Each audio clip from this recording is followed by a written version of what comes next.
discussion will be intended to those BSIT students who are starting their career as a programmer. But before that, we'll discuss what is the basic computing, and of course we'll go directly to algorithm and flowcharting. So what is an algorithm? Okay, let us go right here. Okay, so we have here the algorithm. So we have here the algorithm class. We're talking about algorithm. So this is where we start with our design. Before we create the program, right? So I just want to define this in a very simple manner. Okay, we have here the word algorithm. So algorithm is just like steps of instructions that find the exact, what you call this, procedure to answer the problem. Okay, so that is the algorithm for me. All right, and at the same time, what is the purpose of the algorithm? The algorithm just like create simple instructions, like for example, how to cook the egg, how to bake an egg. So you create the instructions. It is a step-by-step procedure how to create your instructions. So why is it that we have this algorithm inside the program? Well, of course, no, you have here the statement of algorithm. Okay, like for example, you want to cook an egg. So this is your egg. Okay, you want to cook this. So what is the first steps if you want to cook the egg? You have to first to prepare your egg, and of course we have here the oven. All right, something like that. Okay, sorry for my drawing. So that's how you prepare the egg, right? You create first. Okay, you create first the step-by-step instructions. Okay, this is the step-by-step instructions until such time that you complete the instructions, just like a basic procedure and telling the end user or the individual to cook the egg. You start first to prepare the egg. At the same time, you prepare your utensil, and of course you put the frying pan in the oven and heat up the oven and put the water and put the eggs. Okay, now after you have this procedure, that's the time that of course you can produce now the O. O stands for output. At the same time, why is it that we have this algorithm, and what is the purpose of algorithm to what? Okay, we have here the flowchart. FC stands for flowchart. Okay, we put it right here. So we have here the flowchart. So what's the purpose of the flowchart, class? So the flowchart is like composed of a diagram. Okay, we have the different diagramming in flowcharting. So this flowchart is just like mapping what will happen to your algorithm, because the algorithm is composed of declarative statements. So you need to evaluate first these algorithms and create a macro statement instead of flowchart. This macro will become a shortcut type of instruction instead of flowchart. So the flowchart's compositions of different symbols. So what are the symbols in flowchart? Okay, let us do that. So we have here the different symbols in the flowchart, right? Okay, let's erase this thing first. So the symbols in the flowcharting are the following. So we have the basic symbol. This is your please wait. This is your terminal. This is where you start with a flowchart. Okay, this is the starting point, and we have here the direction symbol, the arrow up, the sleeping line, left arrow, and of course the right arrow. We have also the connector. Okay, this connector is just like your bridge, or maybe you have a long flowchart and that page cannot accommodate the first part of your data, so you need to create a connector. At the same time, we have here the process. This is where you put your instruction. Like for example, in the algorithm, you have this statement in the algorithm. Like for example, this is your algorithm number 3. Let's say compare the value of x to y. Okay, so if y is greater than x, then display y. Okay, so this is the example of your algorithm class, the statement. So what will happen? So assuming that the value of x is 10 and value of y is 11. So what will happen? So this is the example of that. When you create the decision in flowcharting, the symbol is different. So you are using this kind of statement. Okay, this is in diagonal. But again, we need to use this. Value of x is 10 and value of y is 10. So this is where you put your statement here. So you put here x equals 10, okay, that is equals 10, and of course y is equals to 11. This is your process, okay. But again, knowing the process, how it works, so you need to also to understand what is the purpose of your relational operators. So speaking about relational operators, we're talking on the different side of your math operators. This is very important, though basic, but this is very important. So what are the examples of your relational operators? So we have the following there, okay. We are using the equal sign, okay, double equal sign, greater than symbol, less than symbol. We have the not equal sign. We have also the, well, of course, aside from that, we have the greater than symbol or equal sign, and we have the less than symbol or equal sign. So these are the examples of your what you call this relation operators. At the same time, we can use also the plus symbol, okay, addition. We have the division, we have the multiplication, and we have the subtraction. So these are the example class. Now, back to our flowchart. So this is used to create the values. This is part of the process. While at the top, okay, if you can see this at the top, all right, look at this thing. So this is more on the validation. So you create the validation. Now, everything that you read, or maybe if there is a problem that state that you need to evaluate it, so you need to use this thing. This is your validation. So if the statement is true, okay, you go here to the right. If the statement is false, of course, you go down. Okay, this is the basic flowcharting.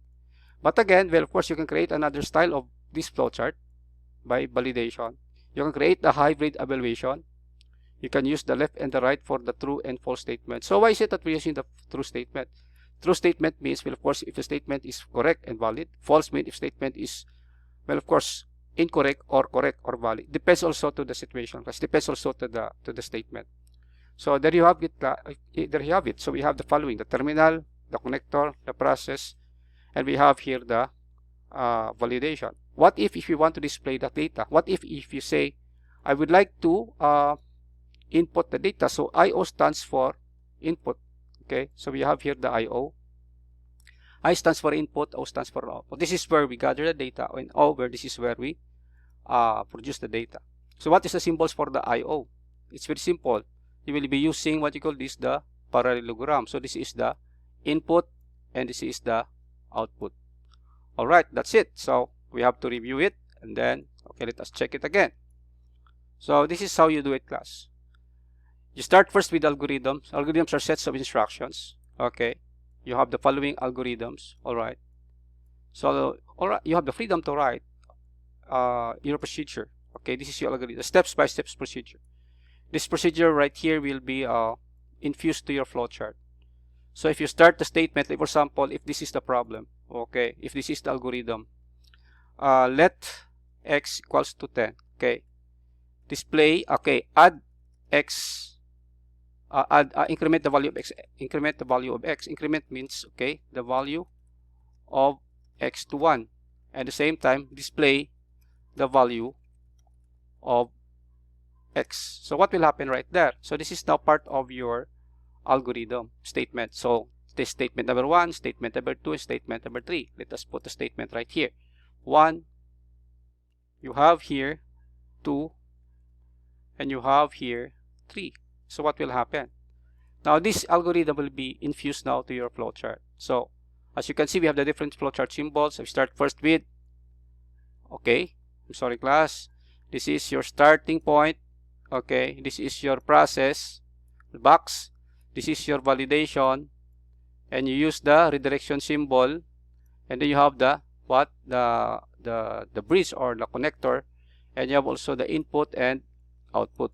Okay, it's very simple. So you have to use this basic algorithm, basic flowcharting rather. Now if you want to fuse this inside the flowchart, okay, let us put that inside the flowchart. What will happen? So you need to use this. Okay, like for example, okay, you draw the first part. This is your start. This This is your start. But again, class, you can create a perfect flowchart. All you have to do is to use any software for that to create your different symbols that supports the graphic symbols, the drawing symbols. Okay, I'm using here a different type of editor, okay, of graphic editor. So we can use, okay, we will use the arrow. Okay, this is where we start. So, okay, let us first identify what is the process here. The process is, I think that it is number 1. Okay, we need to draw first the box at the top. Okay, after that, increment the value of x to 1. So we can combine 1 and 2, but again, for the sake of discussion, okay, we need to dissect it one by one. So this is your another process.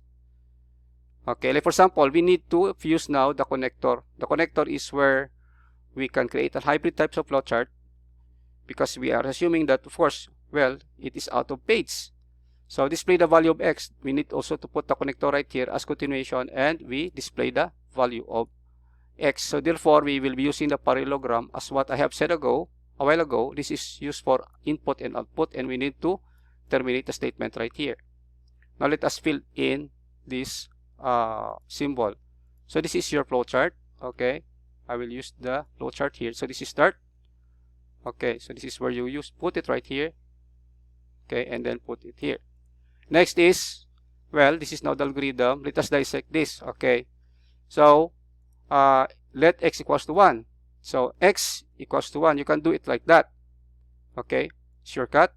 All right, that is already understandable, right? So, okay, we move it right here. And then number 2 is increment the value of x to 1. So we increment the value of x to 1, and then we can say x to 1. So we can say x equals to x plus 1, something like that. So that's it. So that's how you do it. Okay, so we need to put it right here. All right, then move it here. Okay, so what happened right here? So this is your connector. Okay, so the connector is just like a bridge.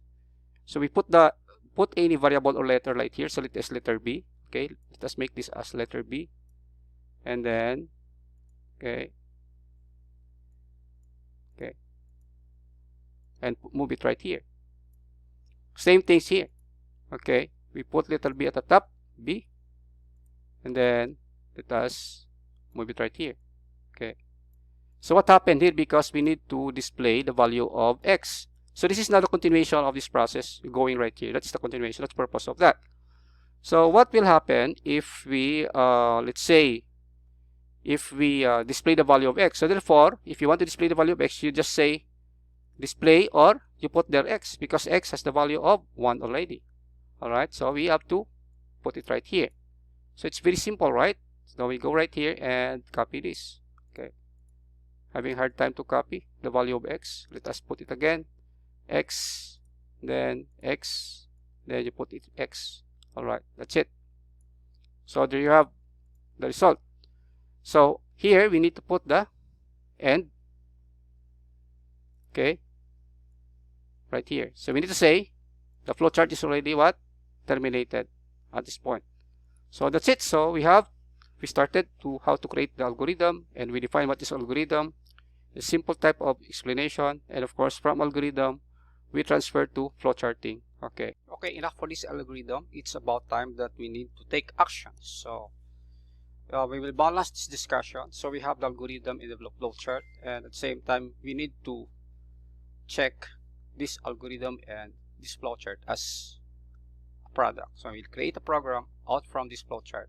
Okay, I will open a program right here. Of course, I have here the online program for the C++. I'll be using the C++ because this is one of the imperative subjects for the beginners and of course for the IT students. So we have to clear this out. Okay, let us check what is the content of our algorithm and flowchart. First, we have the declaration of x, and of course we need to use the equal sign. Equal sign is part of your relational logical operators. This is to store the value of x to 1, and we need to increment the value of x to 1. So therefore we'll be using the vintage statement here, x equals to x plus 1, or x equals to x plus 1, or plus 1, or maybe we can change this. This is wrong. Okay, this is x equals to x plus 1. Okay, that's what I mean. and then we again display the value of x. That's according to the flowchart. So this is your lyrics, and this is now your melody. All right, so we go over here. Now, well, of course, this is just only an example for that, so that, well, for those students who are taking up basic computing, it's not about theoretical practice, but it's about putting it into a piece of code. So we'll start with here, interrupt main. Don't worry, the purpose of this is to create the instruction, and at the same time we need to what? Declare the variable. Okay, this variable can be found inside the flowchart, of course. Now we have the following here. So x is the variable. It's very obvious that we have the x variable right there. So what's next is, well, of course, we have to use the data modifier, that is int x. Okay, so this is x right now. This is a number, this is a value, this is a variable, and this is the modifier. So we need to assign the value of, what is that value again? We need to assign the value of 1 of 10 to x. Okay, so what happened if you assign the value? Remember, the purpose of this equal sign, this is not to compare the value, but again, this is to store the value. Okay, referencing the x to the value of 10. So 10 is a number. All right, so we have the x4, we have the value of 10 to x. So what will happen right here, because we have it here, we follow the flowchart, so we need to what? So we need to increment the value of x plus 1. Of course, we're also following an algorithm, right?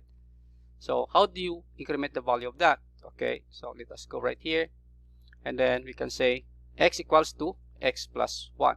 So that is how you increment the value. At the same time, in our flowchart, what does the flowchart say? Display the value of x. So this is how you display the value of x. Since this is your parallelogram, and this is used to input the data and to output the data. So it has two functions, input and output. All right. So if you use that, std standards, and then computer output, and then we have here, okay, let's say value of x, and then we put here x, and then we use the end line here. Okay, so this is the end line. Sorry about that. And then we what? End the program. Now this is now the program. So we converted this algorithm as a flowchart using the different symbols, of course. So the symbols is very basic. We have the start, we have the process, we have the connectors to bridge the gaps of the flowchart in another page. This can be used also for the hybrid flowchart, and we have here the output. Okay, so when we run the program, we'll assume that we'll expect that the value of this is what? What is your guess? So increment the value by 10 by 1, so that will become what? So this is now the answer. Okay, let us wait for the computer. Okay, so the value of x is 11. Why is it that the value of x is 11? Let me explain. Elementary mathematics. So we store the value of, I'm sorry, this is not 1, but this is 10. Okay, sorry class. This is 10. So the value of x is 10, and of course x equals to x plus 1. So x equals to 10 plus 1, and we display the value of x. So 10 plus 1, that is 11. So the answer right here is 11. All right. Now we will complete the recipe of the discussion by using the, what is this? This is your what? Okay, let us check it again and change this. Okay, this is your, okay, this is your validation, right? This is how you validate it. Okay, using the diamond. Okay, the diagonal drawing. So we have to use this. Okay, so what is the purpose of this? The purpose of this is to create the condition, right? So that's the purpose of that. So again, like for example, if we create a condition right here, what will happen? Let us erase this. Okay, all of this, let us erase that. All right. So we have here, let's say, we add another, we add the explanation for the decision. So we have the start. This is for the x. This is extremely big. Okay, we make it like this. So this is your starting point. All right. This is where you process the value of x. You put the value of 10 to x, right? And then another one is you increment the value of x by 1. So the value of x is 10. Remember earlier? Okay, so we draw the box again. Okay, after that, what if we put this algorithm inside the program or inside the flowchart? Let's say compare the value of x to 12. All right, that's it. So we have here the algorithm. Okay, and then what will happen if we have this algorithm? Okay, you put it, and then if x is less than 12, then display. Okay, we need to display something. Okay, then display, okay, x is less than what? 12. Okay, else display, okay, cool. All right, that is the example of our algorithm. All right, we will insert that between number 2 and number 3. So compare the value of x to 12. If x is less than 12, then display x is less than 12, else display cool. So this will be the output. All right, so let us do that. Now after that we fuse the value of x right here, because the value of x is 10, and we increment the value of x by 1, that is 11. After that we display the value of x. Therefore now it's about time that we need to create the condition. Okay, we put here the condition. So what is the content of our condition? It's very simple. Okay, let us make a shortcut for that. So x, okay, is greater than 12. Okay, greater than 12. Okay, this is 12. All right. So what will happen if greater than 12? So we'll use the hybrid style of flowcharting. Okay, we can use the hybrid, or we can use also the basic. So this is true, and of course this is false. Okay, so if it is false, what will happen? So if it is false, it will display cool, right? So we go here and then use this, because the purpose of this is for the input and output, right? The same thing. This is for the input, and of course this is for the output, but this time we'll be using this to display the value. Therefore this is singularly dedicated for the output. Remember to use the arrow. Okay, so this is to display the word what? Cool. Okay, let us put it right here. Okay, and then so we need to put what? Cool. Okay, if the value of what? If the value of x is less than, is greater, is false, then it is cool. If the value of x is greater than 12, then we display that 12 is what? 12 is greater than, okay, 12. Okay, x is less than, okay, x is less than 12. Okay, that is the answer. So this is a kids type of instruction class. Okay, now we have to put it right here. So this is now the answer. And at the same time, well, if things will go wrong, well, of course we can also check this and create the connector. Okay, this is your connector. We put here letter V as your connector. This is your B. Okay, and then we terminate the code. All right, this is how you terminate. This is the terminal class. All right, this is it. So you have the start, put the value of 10 to x, increment the value of x by 1, compare the x to 12. If x is greater than 12, if it is true, display x is less than 12. Otherwise, if x is greater than 12, then put here cool at the left side. All right, now let us move to the program. All right, let us change this program. So after the incrementation, okay, after the incrementation, we need to write the code. Let us, okay, review the code at the top. So we have here at the top, okay, let us first reset this, and then at the top, so we have here the following 1, 2, 3, 4, 5. So we need only to change the next value of that after the incrementation. Let's, for example, if x is greater than 12, all right, we create a scope of instruction. This is the scope of instruction, scope of instructions right here. Okay, so it is what is capsuled by the open brace and the closed brace.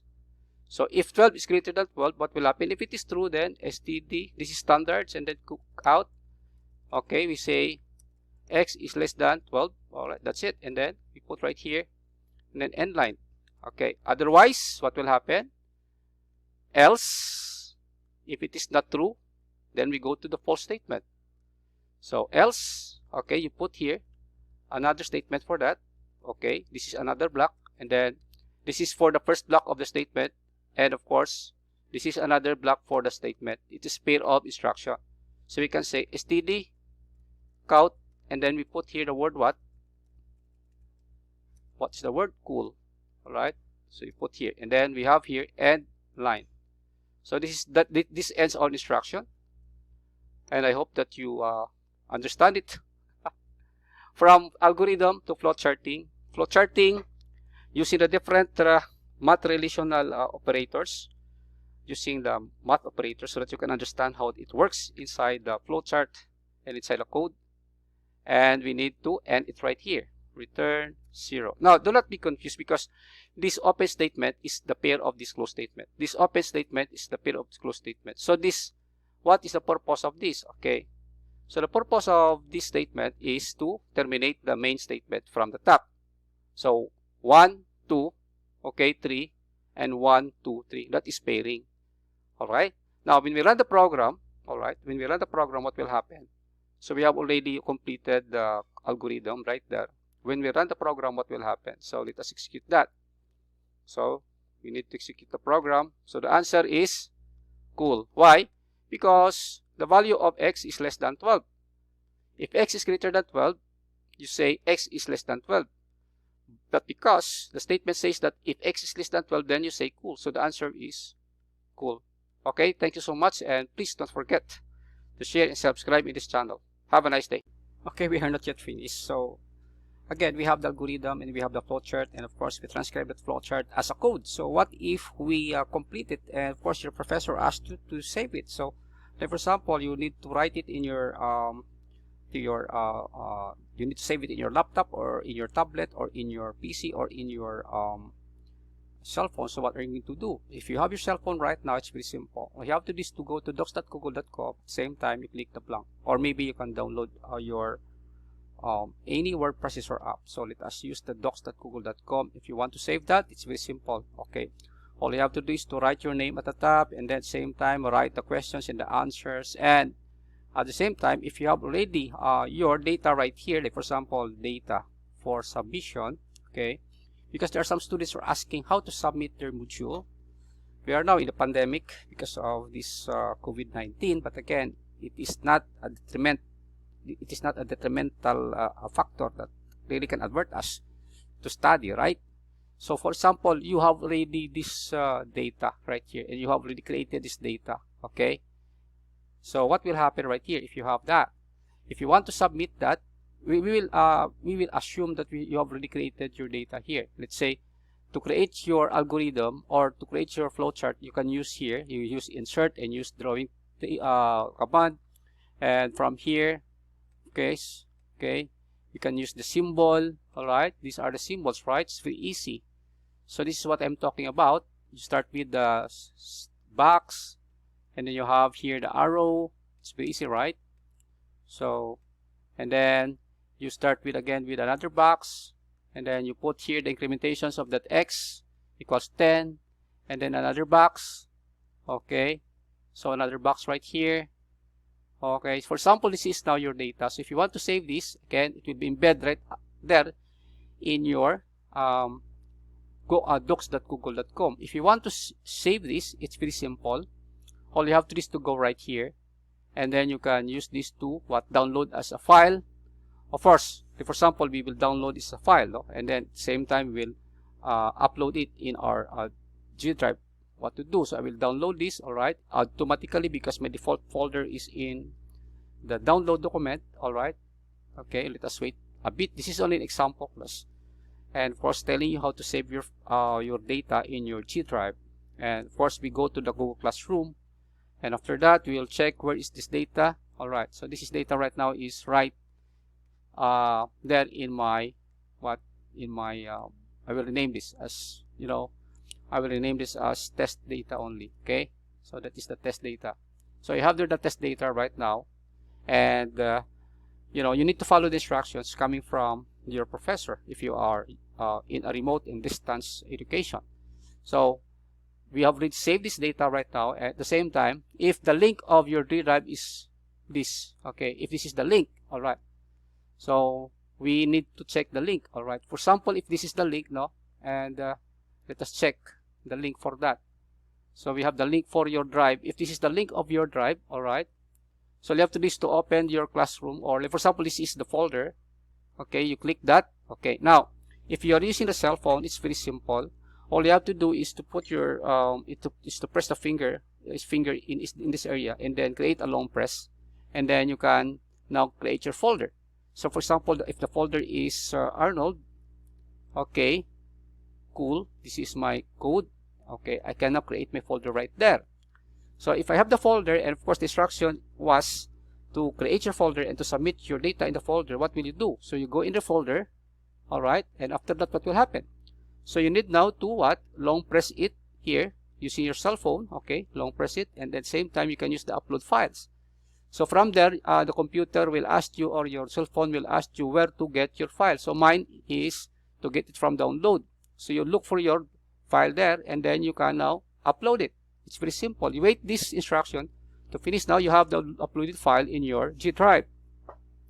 The next thing is because, well, we need to accommodate also those students who cannot afford to upload and download their data in the G drive. So they need a separate procedure for this. So this is the example for that. Now, how to attend in the classroom? It's very simple. Now, if this is the link of your classroom, okay, if this is the link of your classroom, all you have to do is to read first. If I am the student, I want to read first the instructions coming from my professor. For example, please check the classwork. Okay, I will edit this a bit. Okay, I will please check. Okay, as a professor. Now, if you are a student, well, of course, you are automatically provided with your code. Okay, so this code will be given to your messenger or to your any social media platform for the URL. URL is the Uniform Resource Locator. That is the address or the link. So if you go to your classroom, what will happen? All you have to do is to check first the post coming from your professor. So please check classwork and fill up the form for classroom temperature. This is how you check your Google Classroom. So all you have to do is to go to your classroom class. This is your classroom. At the same time, well, of course, we have here the class assessment. So you need to click the instruction coming from the post. If I click this thing, what will happen? So please write your answer. Okay.